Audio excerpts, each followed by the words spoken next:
কিছু ভণ্ড, কিছু প্রতারক, কিছু শয়তানের বাচ্চা খুশাখুশি করছে। বাংলাদেশকে যারা ধ্বংস করতে চায়, ওই পার্শ্ববর্তী দেশের কিরিনক বানাতে চায়, একমাত্র শক্তি কি শক্তি? একমাত্র শক্তি জাতীয়তাবাদী ছাত্রদল। এর কোনো বিকল্প না। আমি 16 বছরের একটা মানুষ বিদেশ থেকে কি করে একটা দলকে গঠন করেন, পুনর্গঠন করেন, এগিয়ে নেন এবং স্বৈরাচারী এরশাদকে মতো হাসিনাকে দেশ ছাড়া করার যে আন্দোলনের নেতৃত্ব, সেই জায়গায় তো ছাত্রদল। বক্তৃতা আজকে করবো না বলেছিলাম, করবো না।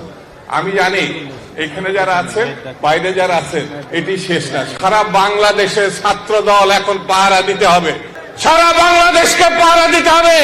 কিছু ভণ্ড, কিছু প্রতারক, কিছু শয়তানের বাচ্চা খুশাখুশি করছে। নির্বাচন ছাড়া গণতন্ত্রে উত্তরণের আর কোনো বিকল্প নেই। বিকল্প নেই। আছে?